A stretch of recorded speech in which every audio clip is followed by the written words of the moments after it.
Oratoria jurídica.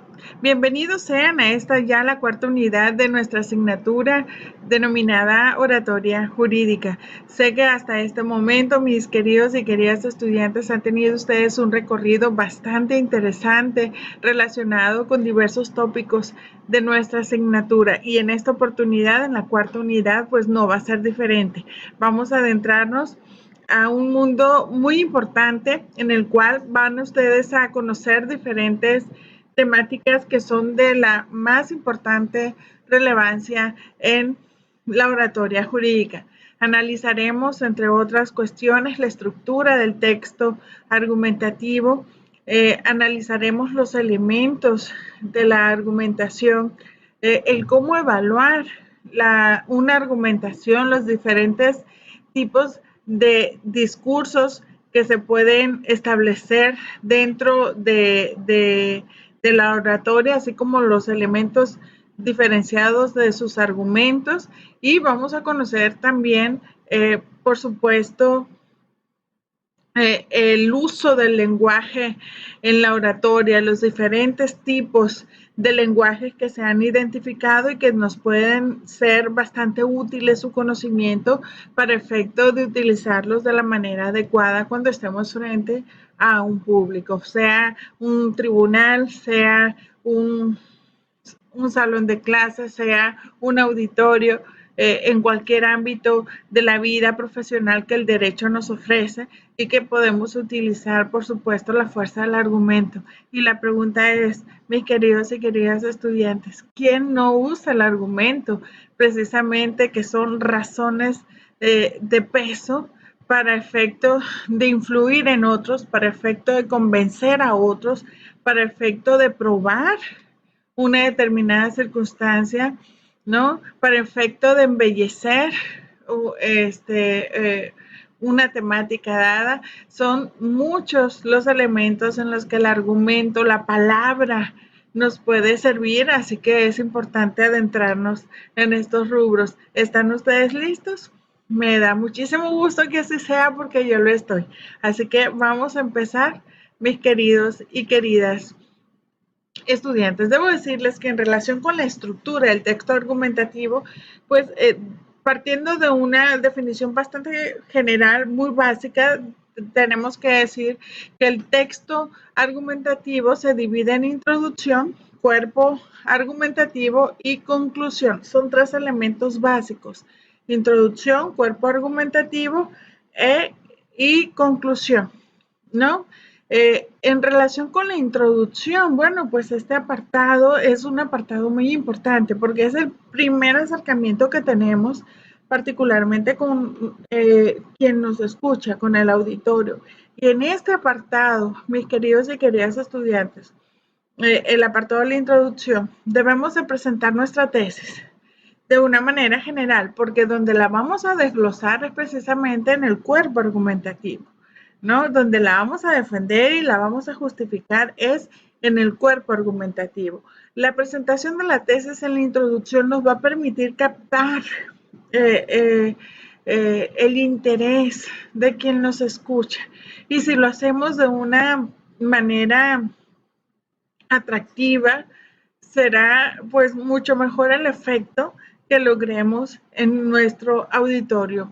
Por tanto, la introducción tiene que ser una introducción atractiva, una introducción que nos permita mostrar nuestro principal tesis, la principal tesis que queremos sostener ante ese auditorio, y nos va a permitir también captar el interés y la atención de quien o quienes nos escuchan. En el cuerpo argumentativo, mis queridos y queridas estudiantes, en este espacio que es prácticamente el desarrollo del argumento, vamos a defender y justificar nuestra tesis. En este apartado en particular es donde vamos a poner prácticamente toda la fuerza del argumento, toda nuestra capacidad de convicción, todos los diferentes tipos de lenguaje que podemos utilizar, y que lo vamos a ver un poquito más para efecto de mantener la atención de quienes nos escuchan, ¿no? Aquí en esta etapa particularmente es cuando tenemos que expresar razones de peso, razones de valor para efecto de justificar nuestro posicionamiento. En esta etapa, como ya lo hemos visto en las sesiones pasadas, vamos a utilizar diferentes mecanismos precisamente para mantener, además del interés, mantener prácticamente la atención y el convencimiento del auditorio en relación con la temática que se está desarrollando. Y finalmente, en la conclusión, mis queridos y queridas estudiantes, pues vamos a rescatar los argumentos más importantes, los más interesantes, y los vamos a reiterar para efecto de dar un cierre a nuestro argumento de una manera fuerte y contundente. Estos son los 3 elementos esenciales en los que se compone particularmente la estructura del texto argumentativo. Hay diferentes elementos de la argumentación, mis queridos y queridas estudiantes. Hay un apartado que se denomina declaración. En la declaración es la afirmación de una idea particular. Por ejemplo, las personas tienen derecho a formar una familia. Estamos haciendo una declaración de una idea en la que confiamos y en la que queremos enfatizar. Las personas tienen derecho a formar una familia. Los datos es prácticamente esa información en la que me voy a apoyar para sostener la declaración dada de inicio. Si yo estoy afirmando que las personas tienen derecho a formar una familia, los datos que voy a utilizar en un sistema jurídico como el actual es, por ejemplo, la información que deriva de las normas jurídicas que México ha suscrito, ¿no? Por ejemplo, la Declaración Universal de los Derechos Humanos, el Pacto Internacional de Derechos Civiles y Políticos, la Convención Americana de Derechos Humanos tienen artículos relacionados precisamente con este derecho, ¿no? A formar una familia. Entonces, voy a utilizar como datos que sustentan este argumento las normas jurídicas internacionales, inclusive normas jurídicas nacionales y, ¿por qué no?, jurisprudencia nacional, para efecto de darle fuerza a mi declaración inicial. Y finalmente, en la justificación de mi argumento voy a estructurar una serie de ideas que vienen a reforzar particularmente mi declaración inicial. Por ejemplo, en otras palabras, el ser humano tiene el derecho a formar una familia, sea cual sea, ¿no? Hay diversidad de familias y con el derecho a ser padre o el derecho a escoger su identidad sexual o su pareja en todo caso, ¿no? Si las personas tienen derecho a formar una familia y las normas internacionales y nacionales nos hablan de que toda persona tiene derecho a formar una familia, no veo la razón para excluir, por tanto, a las personas con diversidad sexual. ¿Se dan cuenta? Entonces, en relación con los elementos de la argumentación, podemos encontrar una declaración de inicio, los datos que sustentan esa declaración de inicio y finalmente la justificación, que es prácticamente la conclusión. Si quisiéramos evaluar una argumentación, ¿cómo lo haríamos? Bueno, tendríamos que basarnos particularmente en 3 elementos. La aceptabilidad. Los argumentos deben ser creíbles. Esto es importante. Los argumentos deben ser creíbles, ¿no? Deben ser fácilmente aceptados por la audiencia o estar basados en evidencia sólida. Puede ser que mis argumentos de manera inicial no sean aceptados por la audiencia a la que van dirigida, pero si muestro evidencia sólida, concreta, contundente en relación con lo que quiero expresar, voy a sumar adeptos a mi posición. Eso es inevitable, ¿no? Otra manera de evaluar el argumento tiene que ver con la relevancia del mismo, ¿no? Si es un argumento de interés, de particular importancia, estamos entonces pudiendo evaluar el argumento en relación precisamente a su relevancia. Si carece de importancia, seguramente no vamos a tener mayor disposición o mayor respuesta del auditorio. El auditorio es realmente bastante honesto ante un orador, ¿no? El auditorio manifiesta su ánimo, manifiesta su interés, pero también manifiesta su rechazo y su disgusto o su aburrimiento en el caso de un discurso, ¿no? Y lo mismo puede sucedernos en un tribunal. Si yo no doy razones de peso como litigante, como fiscal, como defensor, si no estoy dando razones de peso, si estoy generando argumentos solamente como para justificar mi estancia en la audiencia, pues simple y sencillamente lo más seguro es que yo reciba un reproche por parte del tribunal. Yo tengo que ir preparado y tengo que generar, por supuesto, argumentos relevantes para mi intervención dentro de cualquier audiencia, así como parte de una instancia gubernamental, yo como autoridad, como servidora pública, tengo que justificar, dar razones de peso de mis actos de autoridad. Entonces, tienen que ser argumentos de relevancia, sin duda alguna. Y por supuesto, argumentos de suficiencia, ¿no?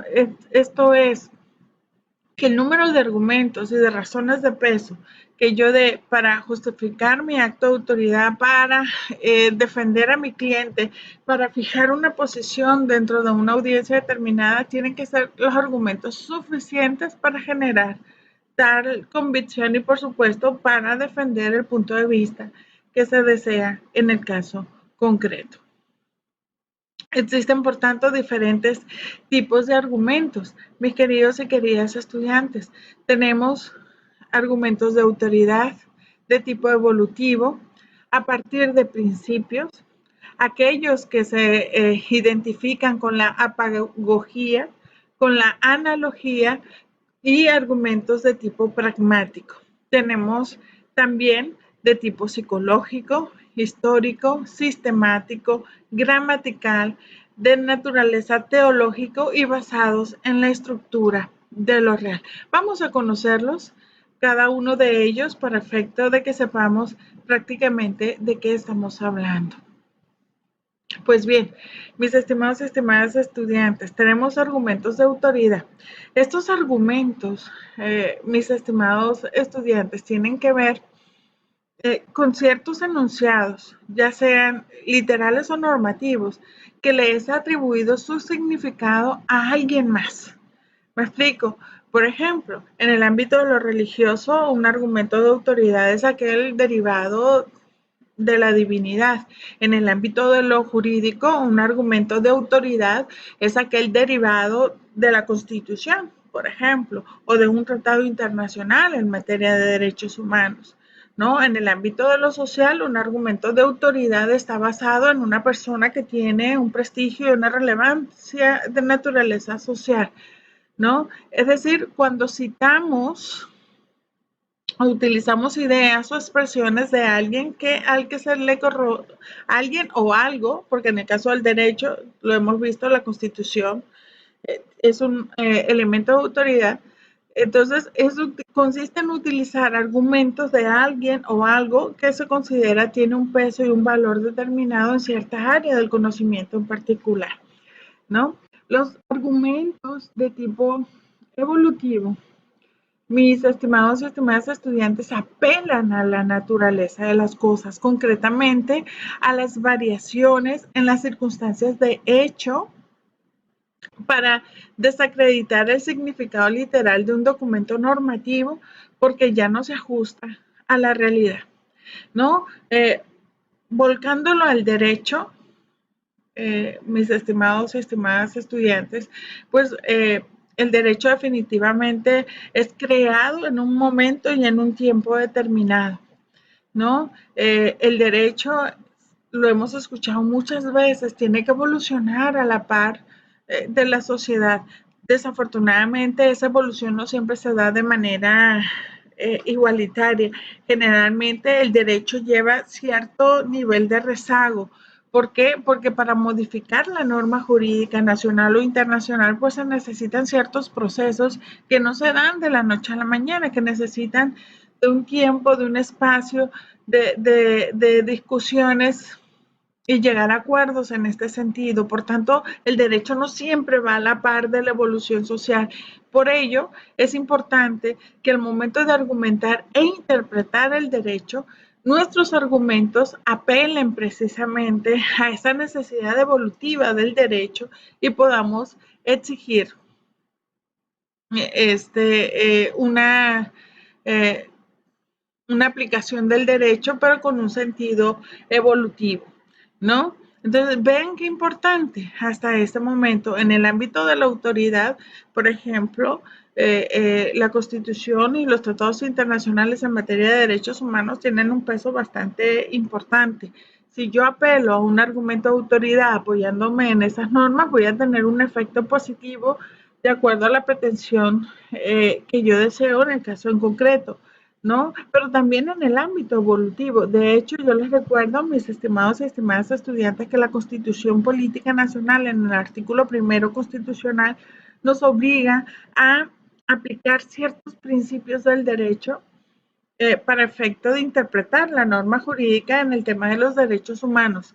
Y uno de esos principios está relacionado precisamente con la progresividad, que tiene que ver precisamente con este tipo de argumentos de naturaleza evolutiva, ¿no? Yo como autoridad, la norma la debo de interpretar desde un punto de vista evolutivo, progresivo. Yo como particular, la norma debo exigir se me aplique desde un punto de vista progresivo. Claro, cuando esa interpretación sea favorable al ejercicio de mis derechos, ¿no? A partir de principios, argumento a partir de principios, ¿no? Bueno, pues regreso al artículo primero constitucional como un ejemplo claro en relación a esta dinámica, ¿no? El artículo primero constitucional, mis estimados y estimadas estudiantes, establecen una serie de principios que son básicos actualmente para entender el tema de los derechos humanos. Tenemos principios tan importantes como el principio pro persona, ¿no? Que es un principio que implica que ante una gran diversidad de normas que se pueden aplicar a un caso en concreto, el operador jurídico debe optar por aquella que sea más favorable a la persona o la menos restrictiva al ejercicio de sus derechos.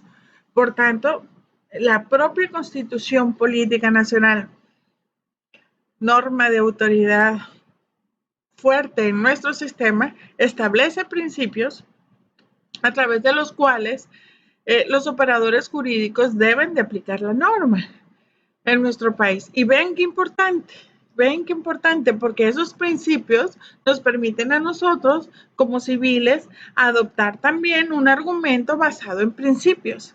¿Qué principios? Principio pro persona, principio de progresividad, principio de universalidad de los derechos, de inherencia de los derechos, ¿no? De igualdad, entre otros muchos principios, razonabilidad que encontramos particularmente en el derecho. Tenemos otros tipos de argumento, aquellos denominados de apagogía. Este tipo de argumentos, mis estimados y estimadas estudiantes, justifican o permiten a su vez rechazar una interpretación o un significado posible por las consecuencias absurdas a las que conduce, ¿no? Fíjense ustedes, nos permiten ya sea o justificar o rechazar una interpretación o un significado posible por las consecuencias absurdas que éste puede producir o conducir. A este tipo de argumentos se les consideran como un argumento lógico de apagogía. Aquellos que tienen que ver con la analogía, mis estimados estudiantes, justifican trasladar, fíjense ustedes, la solución legalmente prevista para un caso a otro, ¿no? Recuerden ustedes que en el tema del derecho civil la analogía es permitida. Un juez no puede dejar de resolver una causa en el ámbito civil por la inexistencia de una norma. Entonces, en este caso, el juzgador lo que hace es resolver eh, eh, el caso con apegándose a un caso parecido. Me explico, a las resoluciones dadas a casos parecidos a este que no están normados. Entonces, la analogía es un argumento que nos permite justificar una determinación de esa naturaleza. Tenemos también argumentos pragmáticos, que son aquellos que se basan en las consecuencias y que consisten en establecer verdades en relación con casos en concretos. En este sentido, es importante también distinguir el argumento psicológico. El argumento psicológico pretende otorgar, fíjense bien, pretende otorgar al precepto que le plantea dudas interpretativas el significado que le corresponde, reconstruyendo la intención del legislador. Este es el argumento psicológico, aquel que busca rescatar la esencia o la intención primera del legislador en la norma. Ojo, en el ámbito del derecho a este tipo de argumento o la escuela que se encargó particularmente de rescatar la esencia del legislador plasmada en la norma, es la escuela de la exégesis, ¿no? Por tanto, se considera también un método de interpretación, la exégesis, ¿no? Que consiste particularmente en limitar la interpretación del juzgador, sujetando su interpretación particularmente a la esencia que quiso plasmar el legislador en sus orígenes, ¿no? El histórico, el argumento histórico, mis estimados y estimadas estudiantes, supone que que el legislador es conservador y que permite permanecer fiel a la manera mediante la cual quiso regular un caso o una materia determinada, a menos que se hayan modificado expresamente los textos legales. Pero prácticamente el argumento histórico, mis estimados y estimadas estudiantes, permite retrotraernos en el tiempo para efecto de estructurar nuestro argumento de acuerdo al estudio de hechos, figuras de naturaleza histórica. Aquellos argumentos, tenemos también aquellos argumentos basados en la estructura de lo real. Este tipo de argumentos, mis estimados y estimadas estudiantes, se sirven de la realidad, de enlaces de sucesión o de coexistencia para establecer una solidaridad entre juicios. Son preguntas que no se supone que se plantean, mientras los acuerdos que sustentan la argumentación no provoquen una discusión. Lo esencial en este tipo de argumentos es que parecen suficientemente garantizados para permitir el desarrollo de la argumentación. ¿Por qué? Porque están basados en la estructura de lo real, se apegan precisamente a lo fáctico. Tenemos también argumentos de tipo teleológico, ¿no? Mis estimados estudiantes, que justifica la atribución de un significado. Apela al fin. Este tipo de argumentos apelan al fin para el que se creó el precepto normativo o para justificar una acción. Son argumentos de tipo teleológico. Tenemos también aquellos argumentos de naturaleza gramatical. Y en el sentido literal constituye el punto de partida y al mismo tiempo establece límite a la interpretación, ¿no? Cuando hablamos de una interpretación gramatical de la norma, estamos hablando de que prácticamente no tenemos opciones mayores para la interpretación, sino más que la literalidad de lo que dice y establece la norma en el caso en concreto. Tenemos también, mis queridos y queridas estudiantes, el argumento sistemático, que nos sirve para resolver dudas, fijando un significado de un término mediante la interpretación. Recuerden ustedes que la sistematicidad permite deconstruir un problema en partes para iniciar su análisis desde lo más complejo, desde lo más simple a lo más complejo, y esto nos permite interpretar y entender la problemática de mejor manera, y esto nos permite construir argumentos mucho más claros, mucho más sencillos, que van a tener, por supuesto, un mejor impacto en quién o quienes nos escuchan. Ahora bien, mis estimados y estimadas estudiantes, vamos a abordar un punto que me parece muy interesante: el uso del lenguaje en la oratoria. Y tenemos, por supuesto, el lenguaje oral, el lenguaje kinésico, el lenguaje icónico, el proxémico y el lenguaje escrito. Vamos a ver en qué consiste cada uno de estos tipos de lenguaje. Pues en el lenguaje oral, mis estimados y estimadas estudiantes, como su nombre lo indica, pues es la comunicación a través del uso de la palabra, ¿no? Que tenemos con nuestros semejantes. Este tipo de lenguaje nos permite representar, expresar y comunicar ideas cuando las expresamos a través de nuestra voz. Representa también, por supuesto, pensamientos, ¿no? Entonces, el lenguaje oral es el lenguaje que más ampliamente conocemos e identificamos, ¿no? Es el que se utiliza de una manera constante, reiterada en la oratoria jurídica. Nos permite, a través de un lenguaje muchas veces técnico, transmitir particularmente esas ideas a quienes nos escuchan, y por supuesto buscando también un lenguaje claro, plausible, respetuoso. Vamos a tener, por supuesto, un mejor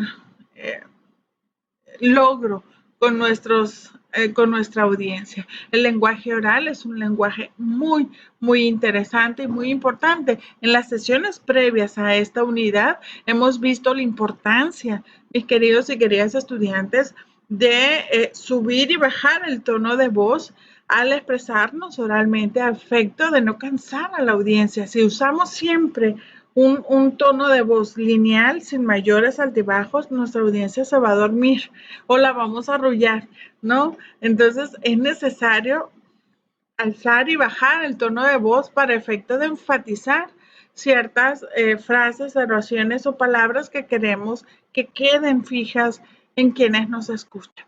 Muy bien, tenemos también el lenguaje kinésico. Mis queridos y queridas estudiantes, ya nos hemos referido también previamente a él, que no es otra cosa más que el lenguaje corporal.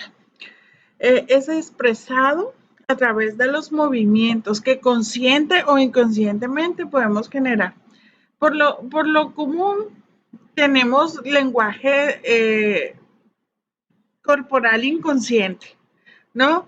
Ese sale a flote aunque no queramos, porque es inconsciente, ¿no? Y aquel que hacemos de manera consciente es aquel que advertimos su necesidad de acuerdo al auditorio que nos escucha.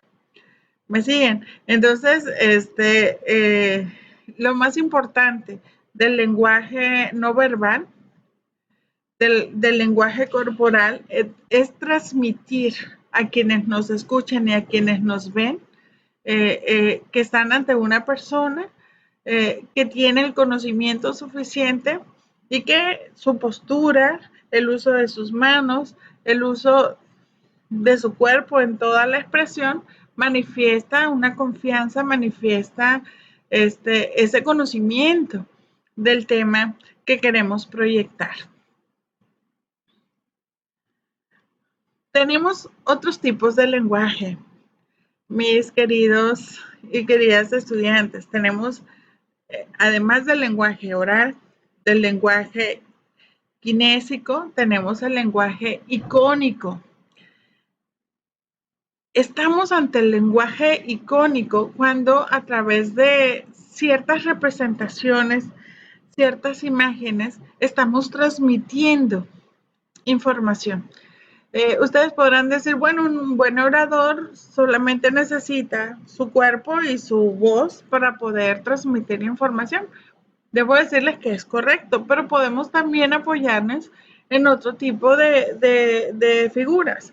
Por ejemplo, si yo voy a utilizar una presentación en la que voy a utilizar imágenes, esas imágenes pueden acompañar mi discurso y pueden darle un significado bastante interesante a mi discurso, ¿no? ¿Por qué? Porque a través de esta puedo enfatizar las ideas que intento transmitir, ¿no? O inclusive mi propia vestimenta puede tener cierta representación de lo que quiero transmitir, ¿no? Hay diferentes maneras en que a través de iconos, de imágenes, de señales, de ciertas expresiones podemos transmitir información a nuestro auditorio. Por tanto, si las podemos usar, hagámosla, ¿no? Son parte importante de ese lenguaje directo que queremos transmitir. Tenemos también, mis estimados y estimadas estudiantes, el denominado lenguaje proxémico. Este tipo de lenguajes se ha estado utilizando desde el siglo pasado, se ha estado estudiando, que tiene que ver con la manera en que el orador, mis estimados y estimadas estudiantes, utiliza el espacio físico para poder transmitir. Ejemplo de esto, hay ciertos oradores que exigen de hecho una distancia de 4 o más metros entre el lugar donde éste se posicionará para efecto de transmitir el lenguaje y las personas que lo escucharán. Por lo general, se ha dicho que cuando el orador mantiene una distancia considerable con su auditorio es porque quiere transmitir un sentimiento de autoridad a quien lo escucha, ¿no? Hay otros oradores que por el contrario les gusta acercarse más al auditorio, inclusive llegar hasta romper ciertos espacios, ¿no? Y probablemente hasta tocar con una mano el cuerpo de alguna persona. Este se da muy comúnmente en los espacios académicos. Cuando el profesor desea rescatar la atención probablemente perdida sobre su clase, esta es una táctica muy común, que el maestro deja su mesa, su silla, se acerca al estudiante probablemente distraído y le toque un hombro para volverlo a rescatar, precisamente rescatar su atención y regresarlo a la clase, ¿no? El lenguaje proxémico tiene que ver entonces con la distancia, con el manejo del espacio entre el orador y quienes lo escuchan para efecto de incidir de una u otra manera, ¿no? Hay quienes quieren imponer un sentimiento de autoridad y se alejan y exigen cierta distancia entre quien habla y quien recibe la información, y hay quienes desean obtener mayor proximidad y reducen precisamente esos espacios para hacer llegar el mensaje con un impacto diferente a quien mantiene esa distancia, ¿no? Prácticamente cada orador tiene un tipo de lenguaje proxémico y lo utiliza conforme le ha sido más fácil proyectarse en otras ocasiones, ¿no? Sin duda, cada orador mis queridos y queridas estudiantes, pues va con el transcurso del tiempo y de acuerdo, por supuesto, con las circunstancias, va estableciendo qué tipo de lenguajes les son más efectivos. Si estamos en una audiencia, por supuesto, hay reglas que cumplir, hay un protocolo que seguir y tengo un espacio determinado, ya sea yo el fiscal, sea el defensor, sea el juzgador, hay ciertos espacios que ya están previamente determinados y que hay que respetar, ¿no?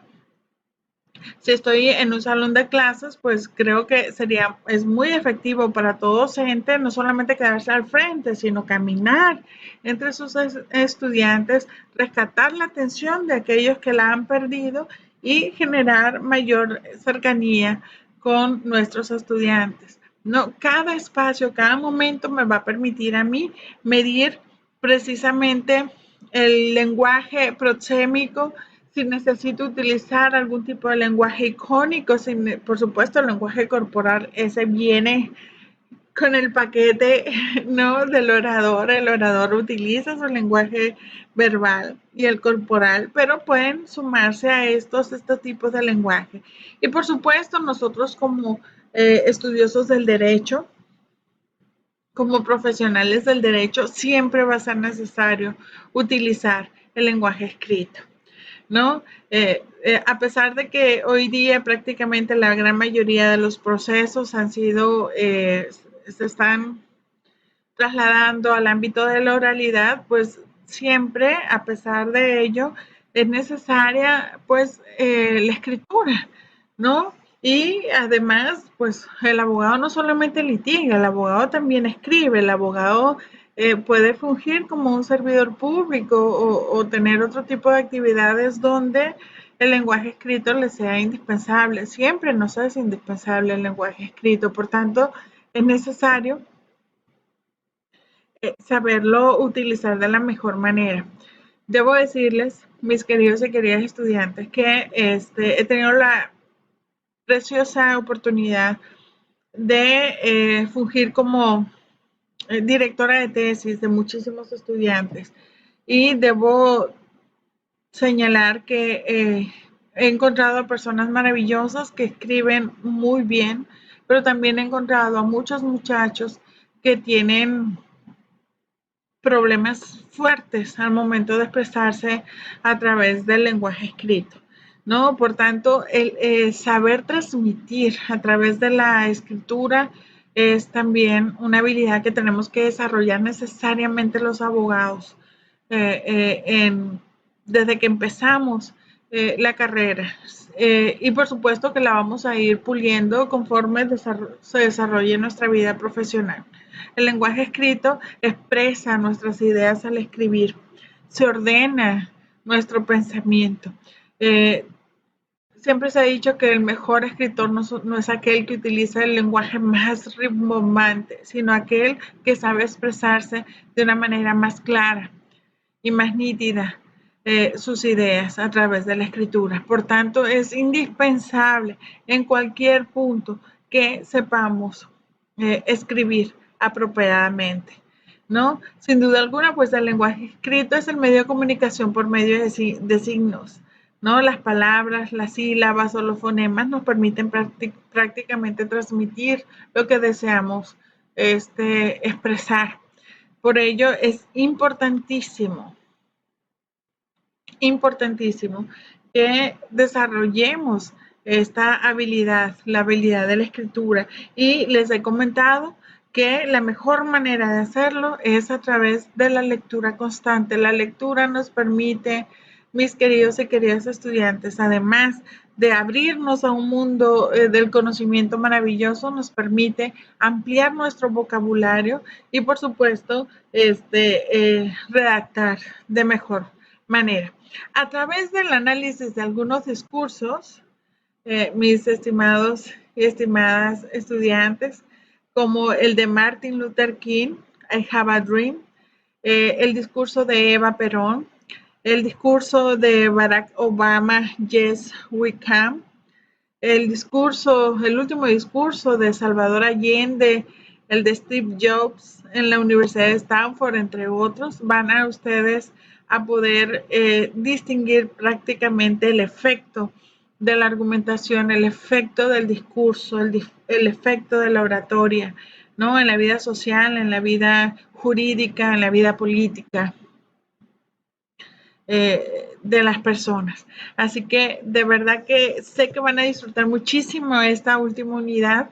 Espero y sé, no solamente lo espero, lo sé, que les será muy, muy útil esta asignatura y ha sido muy grato para mí poder estar con ustedes a lo largo y ancho de estas semanas de trabajo. Reciban ustedes un cordial saludo y les deseo el mayor de los éxitos.